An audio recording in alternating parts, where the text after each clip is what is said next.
It's been so great having KB in the studio. I'm sure lots of our guests must feel really intimidated when they come into the loft, always wondering, are they going to get roasted on that couch? You know, I think people must think about it. And so what we thought we'd do is we'd leave the roasting to the kitchen on Afternoon Express today. Abigail Donnelly is joining us in the loft today. It's a real honor to have this lady with us here. I mean, you train some of the best of the best. You are always innovating and thinking about new ideas. I don't think people realize like how much of an honor it is for me to cook alongside you. Oh, thank you. So what are we doing today? Return the favor. Thank you. Thank you. What are we doing? Okay, so today we're looking at the easy to roast range. And what we've got here is a beautiful lamb. You know, it's coming to winter. Yes. And more importantly, it's Sunday cozy lunches for me. Lovely. And that kind of connotation of good old grandma's kind of cooking. Yeah. And they've really made Grandpa it... shouting at Grandma and Auntie. Take the roast potatoes out. Where's the salt? Where's the horseradish sauce? More wine!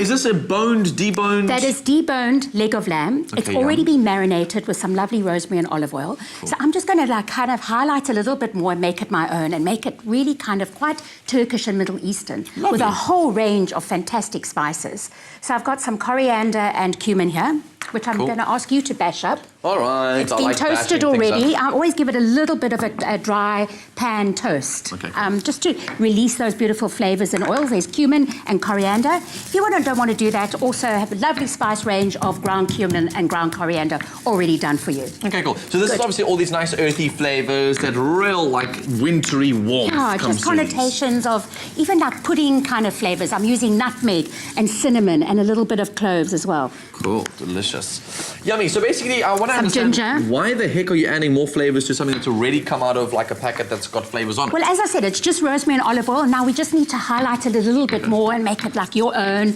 and just make it kind of really Persian and Iranian and Turkish. I'm going to serve it with some beautiful tart pickled cucumbers, maybe Israeli pickled cucumbers in red wine vinegar, and a lovely roasted beetroot puree swirled through natural yogurt and garlic. So it's kind of like a beetroot tzatsiki. So it's all about colour. It's winter and it's not all just the same. Because I would have felt guilty beautiful, bright, whipping this summery out colours. and just cooking that off in the oven and just kind of having that as my meal. It's so nice to be able to add your own flavours because you can actually say to your guests, I made you lunch. Yes, yeah, you can actually, it's been done for you. Yeah. But you've made it your own, so you feel like you've got your hands a little bit dirty. Great. So give us some more tips as you go along. So a little bit of vanilla. I love adding like a little bit of sweetness, and vanilla has that flavour, but it doesn't kind of have the smell, which is quite of like, so it's really amazing. Also, if you don't, or you can't find, or can't get your hands on to some vanilla pods, then the beautiful vanilla paste, which is full of these beautiful real specks. And you can use that in all your puddings. I made a beautiful sago and rice pudding the other night, and I added that, and it's just like glorious, and it goes like caramelized. What else have we got here? We've got some chives, just for a little bit of green. There's a lot of flavour in here. I find this the most intimidating thing. You seem to so naturally just know what goes together. I don't. So, like, can I go follow exactly what you're doing here? Absolutely, yeah. And if you don't fancy curry leaves, I love curry leaves. I can not only put them in... Shish kebab. But they've just, when you open that bottle, just smell that. It's just like this unbelievable, takes you to kind of all places of India. Smells like yummy tea. Yeah, okay, all right, curry leaf tea, up to you, that's fine. You don't have to agree, Abigail, you don't, right? Each to his own. You could also put a little bit of smoked chili flakes. Those are my favourite at the moment. There's some dill here if you fancy, and we've got curry leaves again. So that's all nice with a bit of olive oil, and now you need to get your hands dirty, because now we need to just spread it over here. Okay, so I'm just take off like that. This okay, I'll do that for you. I don't want your hands to get too... Look at this. Too mucky. This is why we like her.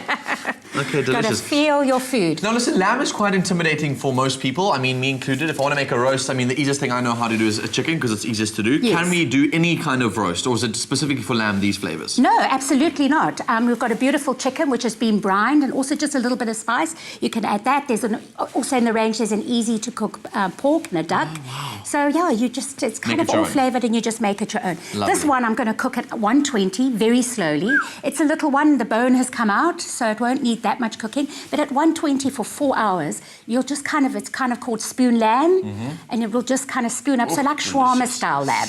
Yummy. But if you want that rareness, then you prefer a little bit of pink in your meat, then I would say at 180 for probably that one is probably like 650 grams. Right. I would say probably for an hour. Also, and the reason you need to rest it. Yeah, and we're roasting it like this for so long, over a long period of time, because you want it to fall off and be quite like thingy, because you're not using it as a roast in terms of like slicing it up. Like a shawarma. We're going to make shawarma. So we could, and these beautiful pitas. And what I love to do, like they do overseas in Turkey on the side of the road, is just plonk them onto the open gas and not into a pan, and it just gives a beautiful, smoky, authentic kind of charcoal flavour, which is great. So you don't need to dirty another pan. And as a side, what are we going to do as a side? Like, what are the and other aside fillings? is our beautiful cucumbers, which I've just thinly sliced, or you can cut them into chunks. Okay, pause.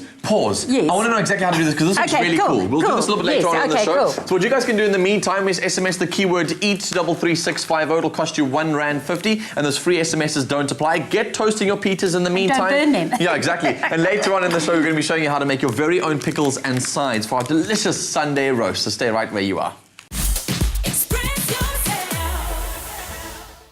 Liz, you are such a talent, man. So many different things. She can sing, she's a radio presenter, and she's all about a real woman empowerment. Now listen, Abigail Donnelly is our chef in the kitchen for us today. And I know that you guys love cooking as much as we do on the show. And so earlier on we made our delicious roast. The lamb's not been in the oven for 4 hours or 6 hours. We've been doing it before the show. So this is what it should look like when it comes out, all right? And all that's left for us to do is to make our pickles. And speaking of pickles, what is something that's yours, but other people use it more than you do?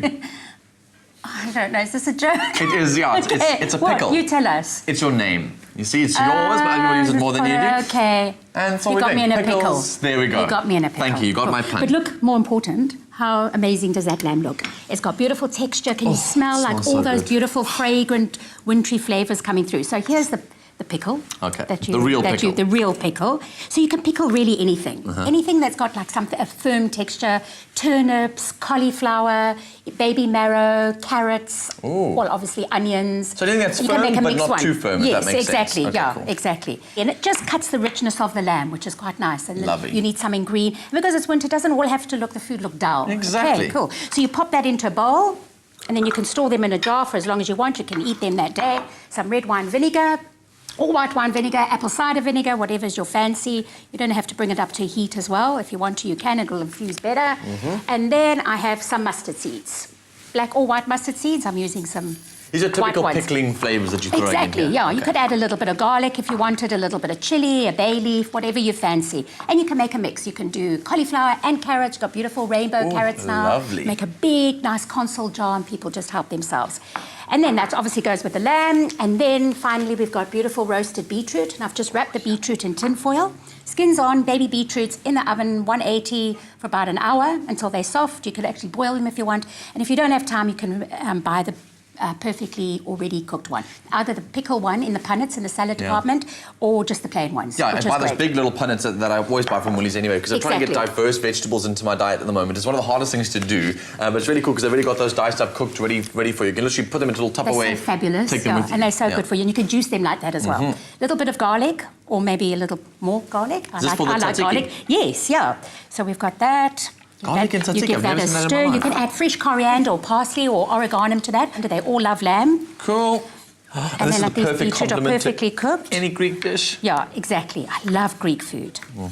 Okay, so either into little quarters or segments, or these beautiful chopped ones as well. Wait, I'm so confused. You're making a beetroot tzatziki? Tzatziki, yes. Is that a thing? Yeah, that's a thing. You can puree it as well, because then you'll get a beautiful swirl. Oh my word. But you just give it a gentle swirl and let all that beautiful delicious. pink come out on the white.